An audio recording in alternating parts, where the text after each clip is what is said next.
यदि आप अपने जीवन से बहुत ज़्यादा दुखी हैं, बहुत ज़्यादा परेशान हैं, गुरुजी ने कहा है यदि आप नौकरी का प्रयास कर रहे हैं, नौकरी नहीं मिल रही, कारोबार में बहुत मेहनत की है लेकिन कारोबार ठीक हो ही नहीं पा रहा, बहुत ज़्यादा परेशान हो गए हैं, तो हर महीने जो मासिक शिवरात्रि आती है उसमें आपको एक उपाय करना है। ये उपाय बहुत ज़्यादा प्रभावशाली है। इस उपाय को करने के बाद आपकी जो भी मनोकामना है, आपका जो भी कारोबार के लिए आप मेहनत कर रहे हैं या नौकरी के लिए कर रहे हैं या जो भी काम है, किसी काम के लिए आप जो मेहनत कर रहे हैं उसमें सफलता नहीं मिल रही, तो आपको इस उपाय के बाद ज़रूर ही उस काम में सफलता मिलेगी।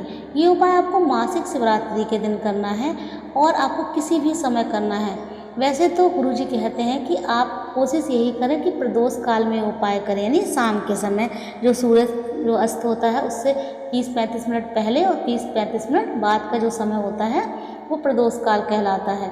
तो आप प्रदोष काल के समय उपाय करें, और अगर आपके पास टाइम नहीं है शाम के समय तो आप सुबह या किसी भी समय उपाय कर सकते हैं। तो इस उपाय में आपको क्या करना है, आपको लेनी है 2 बेलपत्र। ध्यान रखिए आपको 2 बेलपत्र लेनी है। बस ये ध्यान रखना है जो बेलपत्र की जो डंडी होती है उसमें छोटी सी जो नीचे एक गांठ होती है उसे हमेशा तोड़कर ही आप बेलपत्र लें, यानी समर्पित करें, आप पूजा में यूज़ करें। तो आपको 2 बेलपत्र ले लेने हैं। आपको लेना है 1 लोटा, तांबे के लोटे में जल लेना है, अपने किचन से जल भरना है। गुरुजी हमेशा बताते हैं कि आप जब भी जल लें तो अपने किचन से जल लें, चाहे आरओ का, चाहे मटके का, चाहे बाल्टी का, किसी का जो किचन में आप जल रखा होता है वो वाला जल आप यूज करें। तो आपने क्या लिया, आपने लिया 1 लोटा जल और 2 बेलपत्र। बस यही आपको सामग्री लेकर जाना है शिव मंदिर। वहाँ जाकर बस ये ध्यान रखना है कि आपको बेलपत्र कैसे समर्पित करनी है। तो आप जो 2 बेलपत्र लेकर गए हैं उनमें से जो 1 बेलपत्र है, 1 बेलपत्र को लेना है और आपको जो माता अशोक सुंदरी वाला जो स्थान होता है वीडियो में दिखाया जा रहा है, जो जहाँ से जल नीचे गिरता है वहाँ एक कभी कभी बीच में जो लाइन होती है, कभी नाग की आकृति बनी होती है, कभी एक ऊंची सी लाइन बनी होती है, तो वो माता अशोक सुंदरी का स्थान होता है।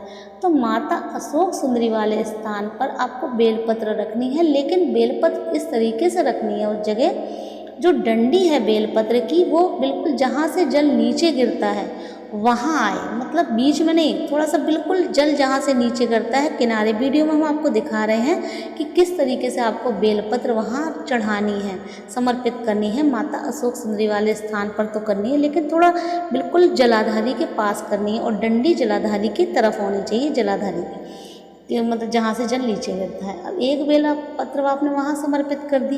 श्री शिवाय नमस्तुभ्यम का लगातार आप जाप करें, जब भी आप मंदिर जाएं तो लगातार रास्ते में और जब मंदिर पहुँचे लगातार आप श्री शिवाय नमस्तुभ्यम का जाप किया करें।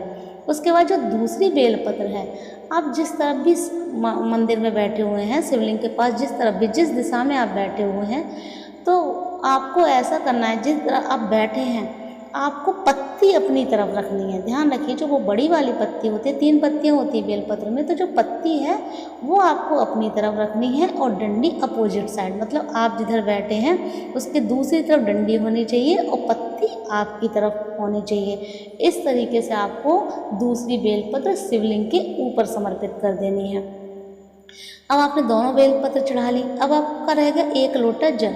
अब इस जल को आपको जो आपने माता अशोक सुंदरी वाले स्थान पर जो बेलपत्र रखी है उस पर आधा जल चढ़ाना है, उसी बेलपत्र के ऊपर श्री शिवाय नमस्तुभ्यम का जाप करते हुए।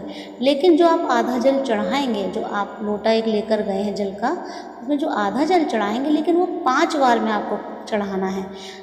आपने 1 बार जल चढ़ाया श्री शिवाय नमस्तुभ्यम, 2 बार श्री शिवाय नमस्तुभ्यम, 3 बार श्री शिवाय, इसी तरीके से आपको 5 बार श्री शिवाय नमस्तुभ्यम का जाप करते हुए वो जल चढ़ा देना है और आधा जल चढ़ाना है। ध्यान रखिएगा पूरा जल नहीं चढ़ाना, अभी आपको उसमें आधा जल रोकना है।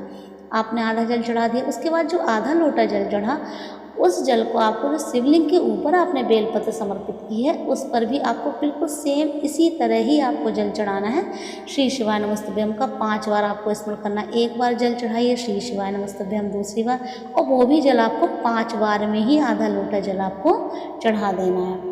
तो ये उपाय आपको करना है मासिक शिवरात्रि, जो हर महीने शिवरात्रि आती है, इसमें आप ये उपाय कीजिए। कोशिश यही कीजिए कि आप प्रदोष काल में ये उपाय कीजिए। देखिएगा गुरुजी कहते हैं आपकी जो भी मनोकामना होगी 2-3 शिवरात्रि में अवश्य पूरी हो जाएगी। यदि आपको वीडियो अच्छी लगी तो प्लीज़ वीडियो को लाइक कीजिए, चैनल को सब्सक्राइब कीजिए और कमेंट बॉक्स में हर हर महादेव अवश्य लिखिए।